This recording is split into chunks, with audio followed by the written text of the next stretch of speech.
prosecution's opening statement.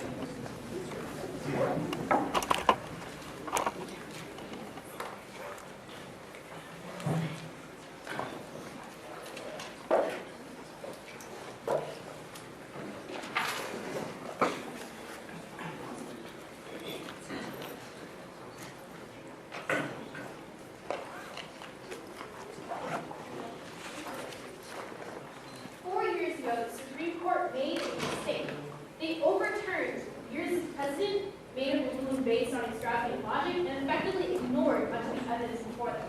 The result was a decision in Citizens United.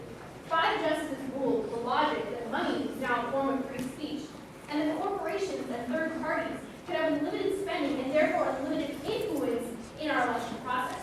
The prosecution holds this decision that eroded fundamental principles of democracy and corrupts our political system. The decision to allow unlimited spending on campaigns by third parties was made with the justification that independent expenditures, including those made by corporations, do not give rise to corruption or the appearance of corruption. However, this conveniently ignored the fact-based analysis presented by the Brennan Center of Justice to the Supreme Court for this decision, arguing that the state of Montana empirically was held hostage to a network of vicious mining corporations for years before spending limits were introduced.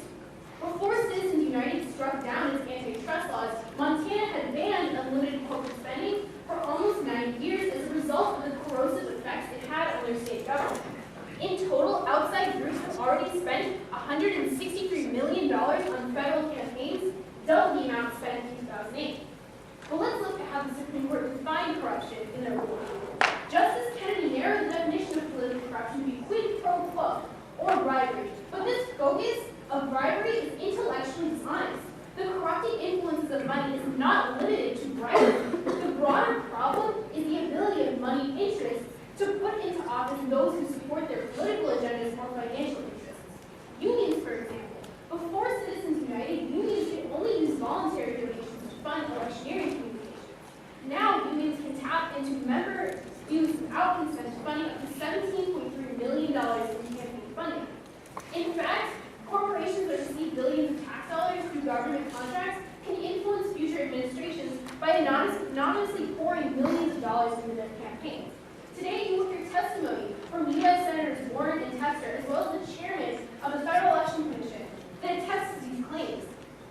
Now, the defense is going to come here and argue that the Supreme Court, our 9 beloved justices, had every right to rule the way that they did. They're going to argue that the precedent of corporate personhood and impacts to lobbying facilitates the Citizens United decision. But does that answer the fundamental question of this trial, whether Citizens United enables corruption or not? No, it doesn't. It simply asserts that corporations could have the same rights as individuals when it came to funding campaigns. But for the sake of argument, let's look at what the defense would propose. First, that corporate personhood allows corporations to have all the rights of individuals, but not to share their same responsibility. Meaning the corporations can have large, shaded spending projects that inherently serve their shareholders. In other words, you and I will go to the polls to cast our vote for the candidate that we believe best serves our country.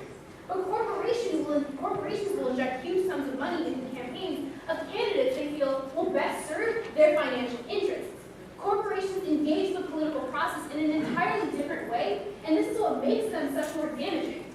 And second, looking at what corporate personhood itself has actually done for our society. In Citizens United, it effectively imbalanced individual voter influence with corporate influence. In Hobby Lobby, it allowed CEOs to force their religious belief onto their employees, and deny them basic access to birth control. So either way you look at it, court precedent is irrelevant to this trial, or it supports the prosecution's case. This trial needs to look objectively to the outcomes of Citizens United, not just the bad decision-making that led to its ruling. So to the jury, observe this trial from your obligation as a voter to uphold the legitimacy of the political process. If the defense fails to refute the prosecution's claim, and we effectively prove that Citizens United has negatively impacted our election process in the form of corruption, then vote for the prosecution. And keep this in mind for the trial. Those with deeper wallets shouldn't be able to leave a deeper mark on American democracy.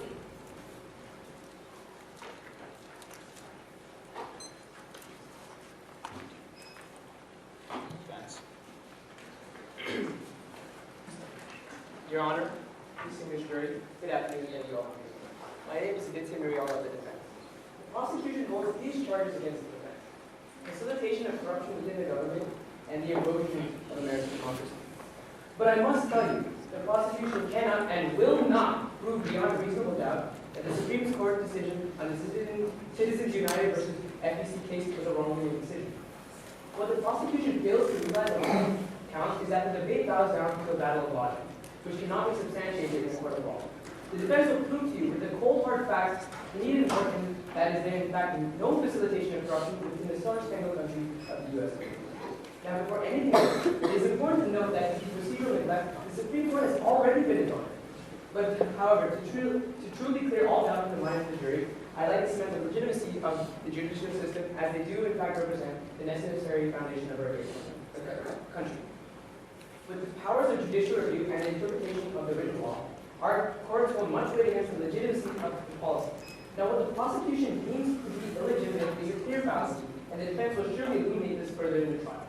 Moreover, the very nature of this case must be explained in a bipartisan manner, exactly what the prosecution failed to deliver on.